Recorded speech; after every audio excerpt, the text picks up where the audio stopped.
आखिरकार भारत कतर पर प्रेशर बनाने में सफल होता हुआ नजर आ रहा है। जहां पर रिसेंटली कतर ने भारत के 8 नेवी ऑफिसर को पेनल्टी की सजा सुनाई थी, अब से करीब एक हफ्ते पहले भारत ने कतर के कोर्ट में अपील दायर की थी। अब फाइनली कतर की तरफ से भारत की इस अपील को एक्सेप्ट किया गया है। वहीं यदि दोनों देश अपने ट्रेड रिलेशन को खराब करते हैं तो आगे चलकर दोनों के लिए कई दिक्कतें पैदा हो सकती हैं और खासकर इसमें कतर का काफी बड़ा नुकसान होगा। इसके अलावा न सिर्फ भारत का लार्जेस्ट गैस एक्सपोर्टर कंट्री है, बल्कि कतर नेचुरल गैस के ऊपर भारत को भारी मात्रा में डिस्काउंट भी देता है। इसके अलावा कई और बड़े प्रोजेक्ट हैं जो अभी पेंडिंग में चल रहे हैं, लेकिन कतर की तरफ से लिया गया ये फैसला दोनों ही देशों के प्रोजेक्ट फिर से रीस्टार्ट कर सकता है।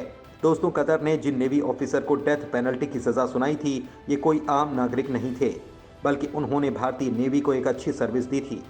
इनके अलावा ये सम्मानित नेवी ऑफिसर थे, लेकिन कतर एक ऐसी डील को फाइनलाइज करने जा रहा था जिससे आगे चलकर भारत के लिए कई दिक्कतें पैदा हो सकती थी। असल में पर्सनल गल्फ के अंदर ईरान ही वो अकेला देश है जिसके पास 10 सबमरीन हैं, जो आसानी से किसी भी देश के ऊपर और पूरे एशिया पर आसानी से नजर रख सकती है।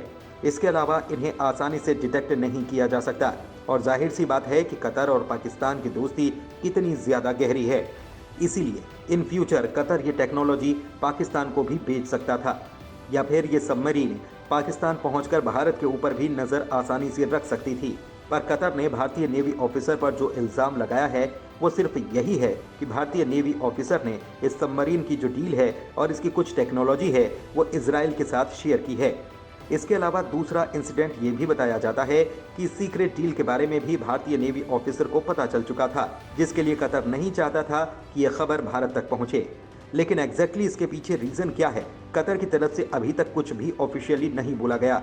लेकिन उससे भी बड़ी बात यह है कि हमें दुख तब हुआ जब जिस कंपनी में भारत के नेवी ऑफिसर काम कर रहे थे उसके सीईओ को कतर की तरफ से अरेस्ट किया जाता है, लेकिन कुछ समय बाद ओमान उसे वहां से रिलीज करा देता है। लेकिन करीब 1 साल से चल रहे भारत के नेवी ऑफिसर इस केस पर अपनी तरफ से कुछ भी एक्शन नहीं ले पा रहे थे। लेकिन अब भारत का एक्शन सही डायरेक्शन में जा रहा है और कतर ने इस चीज को एक्सेप्ट भी कर लिया है। वहीं अगर भारत और कतर के रिलेशन की बात की जाए तो कतर के अंदर करीब 7 लाख भारतीय रहते हैं और कतर के इंफ्रास्ट्रक्चर डेवलपमेंट में भारतीयों का काफी ज्यादा योगदान है। इसके अलावा L&T जैसी बड़ी कंपनी कतर के इंफ्रास्ट्रक्चर, स्टेडियम, ऑयल और गैस प्रोजेक्ट पर भी काम करती है और छोटी बड़ी कंपनियों को काउंट कर लिया जाए तो कतर के अंदर करीब 9136 इंडियन कंपनीज हैं जो वहां पर अपना बिजनेस ऑपरेट करती हैं।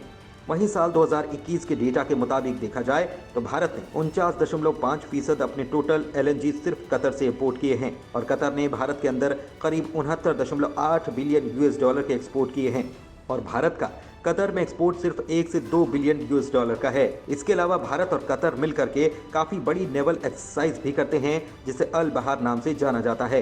इसके अलावा कतर ने भारत के अंदर 5 बिलियन US डॉलर से भी ज्यादा की बड़ी इन्वेस्टमेंट कर रखी है। और सबसे जरूरी बात यह है कि कतर न सिर्फ भारत को गैस एक्सपोर्ट करता है, बल्कि कतर गैस पर काफी ज्यादा डिस्काउंट भी भारत को देता है। इसके अलावा भारत कतर के अंदर फूड और सस्ती मेडिसिन, ये सारी चीजें एक्सपोर्ट करने का काम करता है। ओवरऑल देखा जाए तो दोनों ही देश एक दूसरे को बैलेंस करके आगे बढ़ रहे हैं। दोनों देश के रिलेशंस लंबे समय से अच्छे थे, लेकिन जो इंसिडेंट हुआ इससे दोनों देशों के रिलेशन खराब हो सकते थे। लेकिन कतर सही समय पर एक्शन लेने की प्रक्रिया शुरू करने जा रहा है। दोस्तों, यदि कोई देश भारत के सम्मानित नेवी ऑफिसर को फांसी की सजा सुनाता है और भारत उस देश पर एक्शन लेने की प्रक्रिया शुरू ना करे, ऐसा तो हो ही नहीं सकता। जहां हम भारत की तरफ से कतर के ऊपर लिए गए एक्शन की बात कर चुके हैं, लेकिन अब भारत ने कतर की वो नस पकड़ ली है जिसके बाद कतर अब शायद उभर नहीं पाएगा। इसके अलावा भारत ने कतर से अपनी निर्भरता को घटाने का भी उपाय निकाल लिया है, क्योंकि अब भारत अपनी गैस सप्लाई को डिस्टर्ब करने जा रहा है, जिसका प्रभाव सीधा कतर के ऊपर पड़ने वाला है।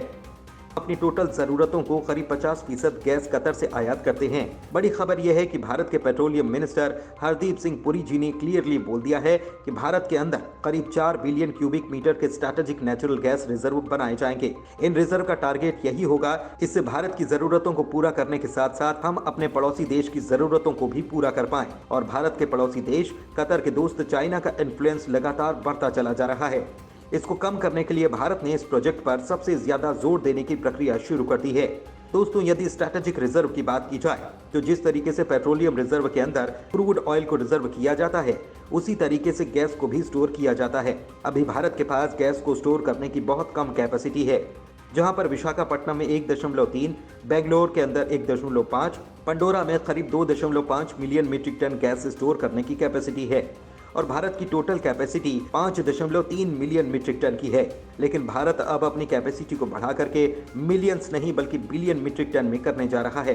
भारत ने इस प्रोजेक्ट में बिल्कुल देर न करते हुए ओएनजीसी ऑयल इंडिया और गेल जैसी बड़ी कंपनियों को यहां पर इनवाइट भी कर लिया है। बताया जा रहा है कि 3 से 4 billion cubic metre gas storage facility Bharat के अंदर तैयार की जाएगी। फैसिलिटी को तैयार करने में करीब 102 बिलियन यूएस डॉलर की लागत आने वाली है।